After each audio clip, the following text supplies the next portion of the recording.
bonjour. Je suis en présence d'Alexis, cofondateur de Sneakers, et j'aimerais avoir une brève description de ce que tu fais et tes activités. Alors, dans un premier temps, je fais de la production TV, soit des documentaires, soit de l'émission Sneakers. D'accord. Avec ce projet d'émission, on sentait qu'on avait le bon filon. Et puisqu'il y avait plein de talents autour de moi, je me suis dit, prenons ces talents, offrons un boulot régulier et un moyen de rencontrer les gens. D'accord. Ça consistait en quoi, plus ou moins, l'émission The Sneakers? C'était simple. C'est une célébrité demandait une paire. On lui confectionnait la paire, soit un custom peinture, soit un sur-mesure. Et puis on profitait, quand on pouvait, de trouver un fan. Et comme ça, il recevait sa paire en même temps, par son idole. Ah d'accord, C'était un peu l'idée. Donc souvent, on faisait deux paires. Voilà, on a essayé de... Une page réalisée pour la célébrité l'artiste et le fan en question. Et une autre pour le fan. Mais elle est différente, à chaque fois unique. C'était pas la même. Donc pour Evan Fournier, il a une Kobe low, enfin une basse. Et pour Léonide, qui était fan, on lui a fait une Kyrie 2. Ça n'a rien à voir. Deux modèles différents. Ouais, un pour le basket, un pour... C'est ça, c'est presque lifestyle, mais on joue aussi avec les Kobe, attention. Et donc, et les Kyrie, ça c'est purement performance, comme on dit, pas lifestyle. Et donc c'est que pour jouer. Enfin, tu vois pas des gars en Europe traîner avec des Kyrie 2. Il n'y a que les rétros, comme tu as, qu'on met encore en lifestyle. Alors j'avais une autre question, c'était par exemple ta vision globale du monde de la sneakers. Enfin, qu'est-ce que tu cherches à apporter en fait? Parce que tu fais du custom, c'est ça? Ouais. Donc le message que tu essaies de transmettre à travers... Le premier, c'est je veux fédérer. Donc je le disais dans d'autres circonstances, c'est que je ne cherche pas à prêcher des convaincus. Les gars qui connaissent la sneakers, ils ont déjà des références. Ils savent où aller regarder. Je suis pas là pour leur dire ouais, vous avez vu, on est quand même les meilleurs de la snake. Non, je cherche pas à être le patron de la snake ou quoi que ce soit. Ce que j'ai d'abord cherché personnellement, c'est que ma grand-mère comprenne ce que je fais. Que je rassure mes parents, entre guillemets, malgré mon âge, que avec Nike, Adidas, Converse, Reebok... ils voient ça comme des chaussures, simplement. Pour eux, c'est logique. C'est quoi? C'est un caprice que j'avais quand j'avais 10 ans et que mes parents ont toujours dû me refuser parce que on n'avait pas la thune et puis c'est tout. Je crois que j'ai eu mes Jordan en première secondaire, on a 12 ou 13 ans. Dis-toi que je me suis arrangé pour être sur la photo de classe tout devant. C'est vraiment plus. Je suis habillé comme une merde. Alors là, tu vois que je suis pauvre. Mais la paire est claquée. Mais j'ai des Jordan et je suis. Après, voilà. Il fallait aussi créer un métier. Je te l'ai dit tout à l'heure, il y avait trop de talents autour de moi. Des mecs qui savaient faire des choses. Peut-être pas des Nike ou quoi, mais quand un type sait faire une sneakers, tu te dis c'est que tu sais faire des Nike. Donc il est temps, vu que je suis un petit peu en télé, je suis pas une star, on s'en fout, mais j'ai une entrée, il faut qu'on me voit. Donc c'était l'idée quoi. J'ai dit attends, on va filmer ça comme Pimp My Ride, et puis on va faire ça avec des snakes, c'est tout. Et puis c'est pas sur nous que ça va reposer, ça repose sur l'enseigne Nike, Adidas. Et moi quand j'allais en vacances, peu importe le lieu, tu vois, même dans un bled grec où il y a 3 voitures qui passent, s'il y avait un logo Nike, je sais pas pourquoi, j'y allais quoi. J'allais regarder la vitrine, tu vois. Même si c'est beaucoup de copies en Grèce, tu vois. C'est comme les NBA. Dès que je voyais des jerseys ou un truc NBA, des fanions, j'étais comme un... Tu vois. Mais je pouvais pas me les payer. Donc, c'est une magnifique revanche pour moi que de les construire, de faire valoir le travail de mes proches, de mes frères, des talents que je croise, et de pas exploiter qui que ce soit. Je fais profiter tous mes proches de ma grande gueule et de ma façon de communiquer. Parce qu'elle est adaptée. Parce qu'on trace, on gêne, mais c'est parce qu'on trace. Et parce que tout ça vient de notre réseau. On en a déjà parlé, on ne va pas le cacher, on discutait avant l'interview. Notre réseau, moi j'y crois tellement. Et je trouve qu'on ne nous laisse pas l'opportunité de nous exprimer. Et je ne parle pas d'avoir une antenne de 20 minutes. Je te parle Ben, faisons court, on n'a même pas notre média. Et voilà, ça s'arrête là. Notre média indépendant n'existe pas, quoi. Donc je ne me sens pas représenté. Je l'ai fait au travers d'émissions et je sais que dans mon émission, on reconnaît plus la place Flaget, le parvis de Saint-Gilles. Il n'y a pas Scarpe, il n'y a pas... Ben si, on reconnaît un peu. Moi je suis passé par là. J'ai grandi Cité Modèle, j'ai grandi à Scarbeck. Je le disais maintenant, je termine du côté bourgeois de Scarbeck, genre je suis trop fier. T'as quitté le TX. Ouais, bah c'est un but. Et t'as pas envie de le quitter seul. D'office. Parce que c'est pas les gens du quartier qui me font chier. C'est cette ambiance de bâtiment. Tu vois, c'est ça. C'est que c'est pas chouette, c'est juste ça. C'est pas les gens. Moi, je veux bien. Je te fais une anecdote très courte. J'ai un bar, d'accord? Dans le bar, il y a un jardin de 300 mètres carrés. Si je te pose une question, ben, je vais te le faire. J'ai deux possibilités. Qui des deux s'est retrouvé debout, complètement sous, à pisser à travers sa culotte dans mon jardin? Est-ce un éboueur du quartier, une éboueuse, pardon, du quartier, une de notre réseau, comme j'en parlais, ou une vraie bourgeoise de la bourgeoisie? La vraie bourgeoise. Tu vois? Ouais. Je suis prêt à mettre ma main à couper que ça ne serait jamais arrivé avec une madeleine de notre réseau. J'en suis certain. Parce qu'on a tellement peur de faire une connerie et d'être mal vu qu'on se tient vraiment à l'écart. Ouais. Voilà, c'est mon avis. D'où le fait que je rappelle qu'on n'est même pas une antenne à nous. On n'est pas là pour faire péter des bombes. Enfin, c'est complètement... Enfin, tu vois... Clair. C'est aussi con de te le dire, quoi. Enfin, tu comprends l'absurdité dans ce que je dis. Enfin, je suis sûr que même certains qui regardent se font « Ouais, il exagère, là ». Mais c'est ce qu'on fait. On m'ouvre pas certaines portes, j'ai pas droit à certains recours. Tu vois, j'ai beau faire de l'audience, on ne re-signe pas de deuxième saison. Les gars préfèrent racheter la version américaine que la version belge. Là, tu vois, qu'est-ce que tu veux que je fasse? Au lieu de supporter localement, ils ont préféré aller voir ailleurs, quoi. Ils supportent localement, hein, attention, mais le choix est drastique. C'est pas en fonction de ce qu'eux ils font ou ce qu'ils aiment. Je ne sais pas. Moi, je peux te dire que, on va le dire comme eux le disent, la sélection est sévère. On va dire que je n'en fais pas partie. Par contre, ce qui est très étonnant, c'est que outre-Atlantique, ou en Asie, ou en Afrique, ben, ça cartonne. Mais ça cartonne, ouais. Et on ne me traite pas de quoi que ce soit. Ah mais parce qu'il faut dire ce qu'il y a, hein, parce qu'en ce moment là, avec la culture de la customisation, Ouais. tout le monde a sa paire authentique maintenant. Et ça peut vraiment, même si par exemple tout le monde peut se dire j'ai une Air Force blanche, allez. Il va se faire sa paire. Exactement. C'est pas le pied, ça. De ouf. Bah ouais, c'est ça d'exister. Exister, c'est être en un sens, ne fût-ce qu'un instant unique. Tu comprends? Ouais. Le custom, pour moi, c'est unique. Je fais pas vraiment de série. Tu vois, je lâche pas 20 paires les mêmes. On me le reproche, je vais en faire parce que certains en veulent vraiment. Donc on va en faire, mais ça n'a jamais été mon but. Moi, j'aime que les gens se sentent uniques. J'aime parce que j'ai toujours voulu l'être. Ouais. Parce que c'est le but, tu vois.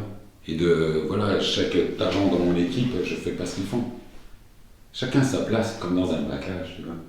Le gars qui tient la bagnole, l'autre qui ouvre le coffre, je te fais le cliché du film, quoi, tu vois. Je fais pas de braquage. Donc, mais de ce que je vois, tu vois, il y en a un, il est spécialisé, l'autre, il coupe les caméras, tu vois. C'est pas le même, en fait. C'est pas un gars qui coupe les caméras, il court, il ouvre le truc, il dit, ouais, la voiture, ah bah c'est moi, merde. Donc, tu vois, c'est comme ça que je le vois. Et nos talents, de notre réseau, et je vais le dire 1000 fois s'il faut, valent le détour. Pas juste le détour. Ils valent l'investissement. C'est ça qu'il faut commencer à dire. On vaut l'investissement. Parce qu'on est rentable. Il y en a marre de se faire choper nos modes et de devoir faire la course virus-antivirus. Je m'explique. Il faut toujours qu'il y ait un virus pour qu'on crée l'antivirus. Ah ouais. Nous, on crée une mode, on nous pique cette mode, on est obligé d'en créer une nouvelle. Tu vois, pour se différencier, pour être unique. Et le custom, c'est bizarre, ça vient de chez nous encore. Parce qu'on n'avait pas la thune de certaines Nike, tu vois. Parce que quand j'avais 14 ans, on n'avait pas la thune pour se payer un Georgetown, l'université, le Bulldog. Et donc, un pote qui travaille aujourd'hui chez Coca, le pauvre, il s'appelle Ben, allez le chercher. Et ce gars-là, ben, j'avais fait tout son jeans avec le Georgetown. Pourquoi? Ben, parce qu'on n'a pas la thune de se payer le vrai starter, la marque, avec Georgetown, donc on se faisait nous-mêmes le délire. Nos fardes d'école. Tu vois, moi, Giuseppe et tous les gars, Mehdi et tout, je devais leur faire des logos NBA. Donc je dessinais les Charlotte Hornets à l'abeille, le frelon, pardon, et les Phoenix Suns. Et pour chacun, je devais faire les Chicago Bulls, ce truc, et je faisais les intérieurs de fardes. Je sais même pas s'il y a encore des fardes aujourd'hui. Non, je déconne. Mais le custom, pour moi, a commencé là. Et par le besoin d'exister. Et puis parce que j'adore fédérer, tu vas voir, je boucle la boucle. Il y a trop de gars autour de moi, go, allons-y. Utilisons mon réseau TV, les célébrités que je connais, le travail que j'ai effectué, et go, allons montrer ce qu'on sait faire. Non, clair. J'avais une autre question aussi. Tu penses quoi en fait de ce qui se passe actuellement avec la culture de la sneakers? Actuellement. Toi qui es dans le milieu depuis longtemps, Ouais. qu'est-ce que tu en penses actuellement? Bah, il y a plusieurs sujets dans le sujet. Là. Bon, on va dire la hype. Sur tout ce qui est La hype, Nike, Jordan, tout ce qui en suit. Bah, la hype, de toute façon, tu vois, c'est la mode, on l'a toujours connue, peu importe les générations, peu importe l'ambiance. Tout le monde a compris que c'était un cycle. Tu vois, nous on a connu le renouveau des années 70. Vous connaissez le renouveau des années 80. Tu vois, c'est-à-dire le pantalon court, presque punk, le fluo. Moi, je connais. Ouais. Mais j'ai hâte qu'on retourne dans le début des années 2000, où on était tout hyper large et tout, parce que j'ai trop de vêtements, je porte plus, tu comprends. Ouais. Il faut que je rentabilise. Ça va venir, sûrement. Mais la hype aujourd'hui, elle est bien plus rentable. Elle touche beaucoup plus de monde. Elle est plus efficace. Est-ce qu'elle est saine? J'en sais rien. Je participe pas. Encore une fois, j'aime bien créer notre hype. Quoi. J'aime bien voir une paire qu'un pote a fait, de A à Z, avec des matériaux que Nike n'utilise pas, et qu'elle ait plus de succès. Et qu'elle se vende même qu'une seule fois, je m'en fous. C'est ça le pied. Tu vois, créer. Ouais, sa création, quoi. Ouais, mais nous, en tant qu'hommes, et je parle d'individu, l'homme masculin, Ouais. on ne crée rien. Tu vois, concrètement. Une femme accouche, elle crée. Ouais. Elle crée, tu vois. Nous, on est tellement des branleurs frustrés qu'on crée des livres, des films, des trucs. Et on crée tellement on est en mode. Tu vois, donc là, c'est ça.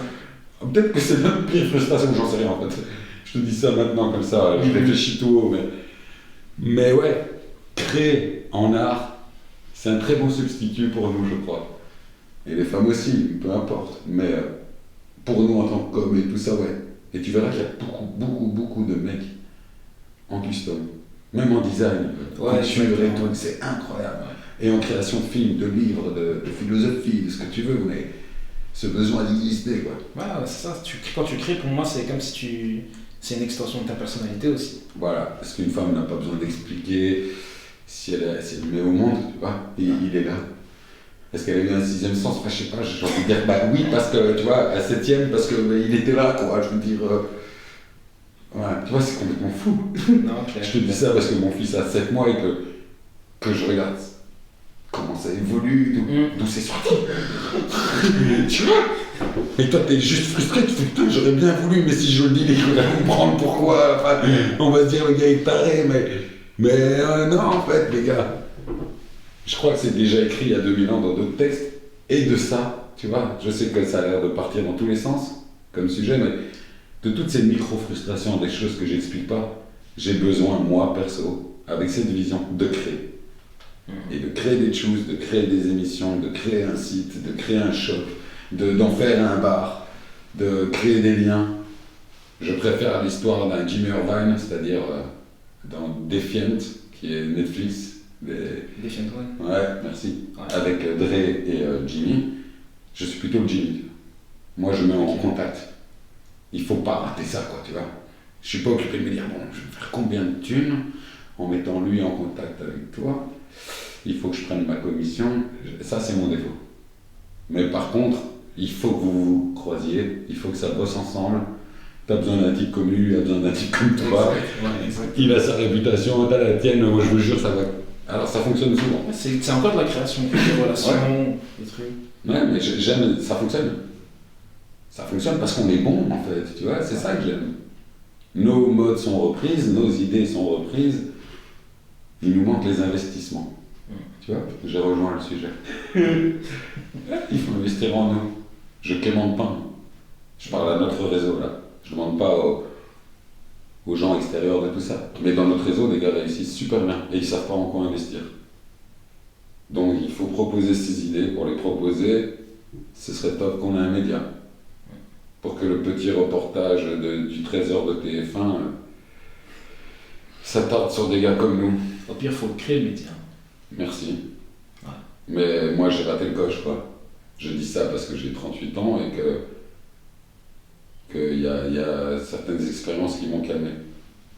À 20 ans, j'ai défoncé Bruxelles. Ils ont changé une loi tellement j'avais placardé la ville. Du coup, l'affichage urbain a changé de loi. Tu vois. J'aurais juste voulu que ça s'appelle la loi Alexis. Je déconne, mais voilà quoi, c'est une réalité. J'ai été au tribunal, ils m'ont annoncé combien j'allais payer, j'ai fait c'est bon, je fais faillite. J'ai rempli Cirque Royal, mais vous m'avez baisé. Chacun sa réalité. Non, ce que j'aime dans l'histoire, c'est. Je te parle pas dans le vent. Je l'ai fait, tu vois. Ouais. J'ai vraiment placardé cette ville comme un taré, je l'ai filmé. Je t'ai ravagé des places comme tu peux même pas t'imaginer. Il y avait des affiches, pas 10, tu vois. Genre, allez, il en a mis une de temps en temps. Non, je faisais des murs complets. Trésor, qui était un rappeur, il faisait des murs complets avec nous. On a ravagé cette ville, mais c'était génial. Parce que cette liberté n'existe plus. Aujourd'hui, je reçois des amendes parce que je suis passé dans une rue où il y a un panneau, il dit « Demande l'autorisation pour passer dans la rue ». Et on a mis une caméra pour ta sécurité. Des couilles. Ils vont voir 3 mois plus tard, ils font « Hé, il y a 3 mois, t'es passé dans cette rue. Allez, paye 68 €. Voilà. » Et tu fais « Je crois que c'était pour me... Si jamais je me faisais pas énerver, t'étais là avec ta caméra, tu fais « Oh !» Mais non. C'est pour te mettre une amende. Bref, tu vois, il faut se média. Il n'y a rien de révolutionnaire là-dedans. Il faut calmer les débats tout de suite. Il n'y a rien derrière. Aucune révolution. C'est pas un média pour juste du pur plaisir, quoi. Tu kiffes, tu crées. Ouais, parce que on a des putains de chanteurs qui passeront jamais dans nos télés. Et la télé reste un média où il y a 1 million, voire, allez, en Belgique c'est plutôt 300 000 téléspectateurs, mais en même temps, avant qu'un streamer fasse ça, tu vois, on a le temps, quoi. C'est beaucoup trop de boulot. Et on l'a pas. Et avec notre réseau belge, même sur internet, ça va nulle part.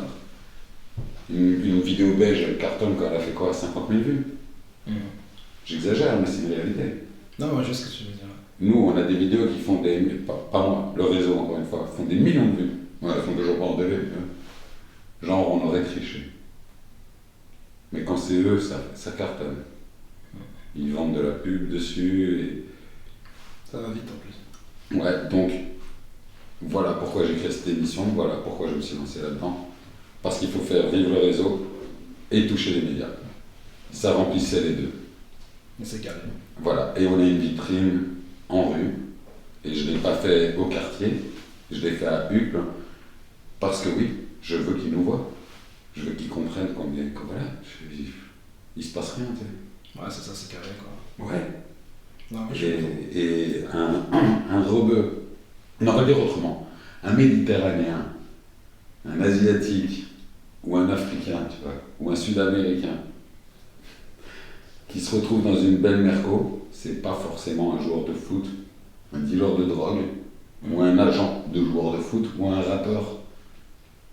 Tu vois le concept, ça se ressent partout. On n'est pas regardé pareil dans les magasins. Tu vois, t'as vu, c'est le monde bébé qui te dit ça. Non mais c'est vrai. Moi je suis blond aux yeux bleus et je me plains. Non mais c'est putain. Pour te dire que si moi je parle pas, tu vois, alors on ne va pas commencer à comprendre à quel point c'est grave. Parce que moi, ce qu'on me fait comme réflexion, c'est non, t'exagères là, Alex. Ben non, c'est la réalité. Et je vous l'ai dit là tout à l'heure, c'est un autre sujet. Ça, voilà. J'ai des preuves écrites. Je viens pas en guerre, tu vois. Sinon, je serais déjà à fond en mode, ouais, les télés, regardez ce qu'on m'a fait. Non. Je veux qu'on crée notre média. Je veux pouvoir qu'on s'exprime, je veux qu'on voit des gars comme vous, je veux que ceux qu'on n'a jamais vus soient vus, que ceux qui ont besoin de faire des erreurs, les fassent. Tu vois. C'est comme ça après qu'on reconstruit mieux. Hein. Ouais, et puis je pense que c'est une bonne façon de se présenter. Tu comprends? C'est avoir un média, c'est comme être invité à une fête, mais sauf que on t'a annoncé comme tout le monde. Et je vous présente truc, hein, et tout le monde t'applaudit, et puis on est content que tu sois là. C'est un peu la même chose. Les gens qui voudront nous voir zappent pour te voir, tu vois, ils t'invitent chez eux. Ouais, et ça fonctionne, et puis voilà, bref. Un média, on l'a dit, on va le redire. Alors, une autre question, c'est quoi la custom que tu as réalisée vraiment qui t'a le plus marqué?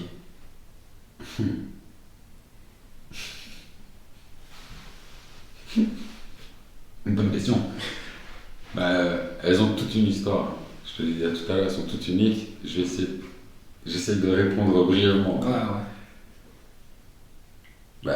Par exemple, celle de Thierry Moreau, c'est une Reebok Pump. Même Reebok n'en faisait plus, donc j'ai dû la trouver, c'était déjà compliqué. En plus, on l'a foiré, donc il a fallu la recommencer. Ok. Et au final, elle était pas top. Ça, c'était la plus compliquée. Voilà, c'est pas ma paire préférée, mais le custom le plus. Oh là, je sais pas. Ce qui est difficile, c'est qu'il y a des histoires de malades derrière. Donc, j'arrive pas à mettre d'importance. Ah, d'accord, ok. Chaque paire a son, ouais, son truc. Quoi. Son background, les paires, il y a des paires très compliquées et magnifiques. Mais bon, il n'y a pas d'histoire derrière. Il y en a une. Ah, si. Alors, celle de Bad Boys. Parce qu'elle représente un peu tout ce qu'on vient de dire. Ok. On a fait quoi une Jordan 1. On a fait une Jordan 1 pour le film, non, pour les réalisateurs de Bad Boys, qui sont Adil et Bilal. Tu vois, c'est deux Belges. Et ces deux gars-là, sortis des quartiers anversois, sont maintenant à Hollywood. Et pendant qu'on parle, ils sont occupés de faire un Marvel. Ah ouais. Tu vois? Tu vois comme quoi notre réseau est bon. Bah ouais. Toi, tu vois? En fait, la preuve, quoi, tu vois? Et donc, pour... je sais plus où je veux en venir. La Reebok Bad Boy, la Jordan. La Jordan, merci. Et donc, pour Adil et Bilal, de pouvoir leur faire une paire avec à l'intérieur toutes des références qui leur sont propres. Parce que quand je leur ai dit je fais une paire, ils m'ont dit tu veux qu'on demande à Will Smith? Je leur ai dit non, vous n'avez pas compris là. Je la fais pas pour Will Smith, je la fais pas pour avoir le contact de Will Smith, je m'en fous. Non, enfin non, je m'en fous pas, mais c'est pas ça que je veux. En tout cas, là, aujourd'hui, ce que je veux, c'est que vous ayez une paire pour ce que vous avez déjà accompli, pour le film Pas de sœur, Black, j'ai oublié le troisième, et ce que vous faites avec Bad Boys. Elle est super belle, tu vois. Moi j'adore cette paire. Elle a toutes les couleurs de l'affiche. Elle a le bord de la chose. Ok. En fait, je peux te la montrer. Le bord de la chose, c'est le Teddy de Martin Lawrence. Le dessus, c'est le t-shirt de Will Smith. Le bleu, c'est celui de la Porsche. Okay. Le bleu marine de la Porsche. Le jaune, c'est celui de l'affiche et du soleil qu'il y a dans l'affiche. Et à l'intérieur, je pense que ça se verra sur les photos, et à l'intérieur, on a l'affiche du film Black. De l'autre côté, Pas de sœur. Et les semelles intérieures, insole, elles sont carrément recouvertes des films, des affiches du film. Ça, c'était la preuve que c'est pas pour Will Smith. Ah ouais, c'est ça, c'est plus global que ça. C'est pour nos gars, quoi. Tu vois, elle est ici. Tu vois. Donc ça, tout ce qui est rouge et trucs, là. Attends, je dois avoir d'autres photos, là. Tu vois, c'est le bord de Teddy. Ah oui. Voilà, là tu comprends mieux. Le suède et tout. Et voilà, l'intérieur, je sais pas si j'ai des photos parce que c'est propre à eux. Ah oui, c'est la plaque de police de Bad Boys 1. Et je dois en avoir d'autres, tu sais. Où est-ce que j'ai foutu l'intérieur? Ah voilà, Black. Ouais. Tu vois, Black. Et tu disais? Ah, la plaque, ouais. Non, c'est chaud. Ouais, on l'a faite gravée. Ah, gravée et tout? Ouais. Cette paire, elle représente ce qu'on sait faire, mais il y a aussi celle qu'on a fait pour Gaz Monkey. Et dans Gaz Monkey, c'est une émission sur Discovery, bref, ils ont un garage de custom. Et lui, on lui a fait à l'image d'une de ses Mustangs. Ok. Voilà. Et là, c'est Remakers qui fait tout ce boulot. Cette paire, c'est Remakers. Il s'appelle Adama. Ce mec dégaine. C'est le meilleur. Honnêtement, c'est le meilleur. Il a fait le taf en tout cas, ça se voit. Parce que déjà, concrètement, au Bled, c'était un cordonnier de métier, de formation. Il a toujours kiffé l'NBA comme tu vois, notre génération, et tous. Puis il a vite fait des Nike, et lui, tu lui dis n'importe quelle paire, même celle qu'il a au pied, tu vois, ou des URH, tu lui envoies, il sait les faire. Tu vois, il y arrive, quoi. Il peut te faire ça, les doigts, pas des doigts dans le nez, mais il est bon. Un talent quoi. Ouais, bon, il a que 1000 followers, hein. Tu vois le concept. Mais le talent est là. Tout ce qui lui manque, c'est un média. Là, c'est fou, quoi. C'est fou. Ouais. Dernière question. Si tu devrais choisir une paire que tu vas porter limite toute ta vie, ça serait laquelle? Ah putain. Ma paire préférée de toutes, Ouais. c'est une Dornbecker. Ok. Dornbecker, c'est un hôpital de maladies rares, dans l'Oregon, tout près de la société Nike. Ah ouais. Nike, chaque année, donne l'occasion à 6 enfants malades de dessiner une paire. Conceptualiser une. Ouais, j'en entends Voilà. parler. Elles sont vendues, je ne sais pas pourquoi, en nombre limité, et tous les gains vont... C'est généralement, c'est par des enchères, des trucs comme ça, non? Non, ça c'est la dérive. C'est-à-dire que donc, elles sont vendues chez Nike, normal, aux États-Unis. Ok. Pas beaucoup, mais bon, elles sont difficiles à avoir et tout ça. Après, elles tombent dans le recel. Et là, les gars, sans scrupule, raison pour laquelle j'ai arrêté le recel, on en parlait, ben, personne verse de la thune à Dornbecker. Donc moi, j'appelle l'hôpital comme un... Tu vois le gentil couillon que je suis. Au lieu de prendre de la thune, non, je me suis dit, j'ai fait les 400 balles sur les enfants. Tu vois, j'ai vendu une paire à eux, enfin, tu vois, c'est parce que c'est une Dornbecker qu'elle cote. J'ai appelé l'hôpital et j'ai demandé par mail, pardon, j'ai envoyé un mail, j'aurais demandé quel était le compte sur lequel il fallait verser ça. Tu vois, comme si ça existait. Et puis ils m'ont répondu, mais personne ne fait ça. Donc voilà, la seule ligne qu'on ait, c'est les dons. Alors on te remercie, Alex. Et je me suis dit, comment ça, je suis le seul? On est des centaines de milliers de revendeurs. On a tous au moins presque eu une Dornbecker dans les mains, revendue. StockX, qui est un énorme site financé par Eminem et Mark Goldberg, tu vois, qui sont investisseurs dedans. Ils sont jamais reversés, mais je pense que même Eminem, si c'est ça, il se fait, les gars, on est vraiment des enculés ou quoi? Vas-y, donne l'argent en direct à ces gens. Ah, c'est ça. Ben, parce qu'elles nous permettent de vendre. C'est l'histoire de ces gosses qui nous permettent de faire coter, tu vois. Je dis pas qu'il faut verser toute sa thune. C'est pas ça, mais allez, on va dire allez, au moins 5%, je crois. On est des humains, quoi. Pas... Un truc, donne 20 €, merde. Donne un billet, quoi, tu vois, un truc. Au moins fais le geste si ça te fait mal au cul, quoi.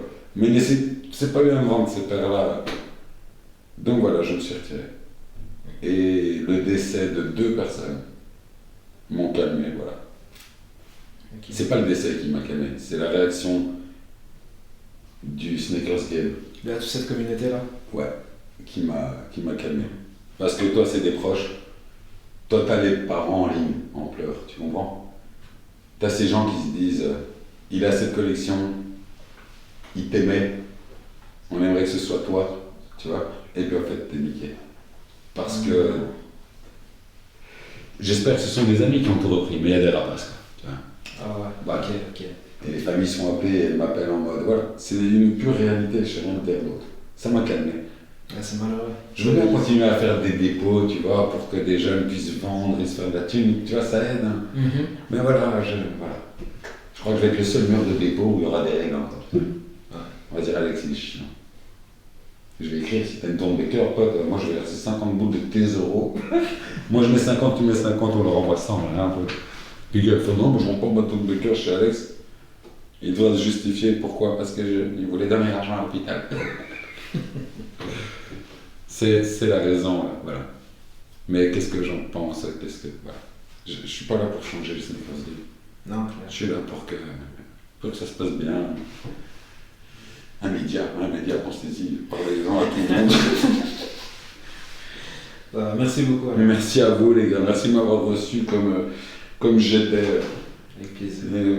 Comme on dirait un vrai blédard qui vient, un grec qui descend de l'avion. il sait pas quoi faire et t'as accepté de le prendre en interview. Non, t'es là, t'es venu, t'as raconté ton histoire, c'est carré. Merci de m'écouter, merci pour le temps qu'on m'a consacré. Merci beaucoup. Vraiment. Super.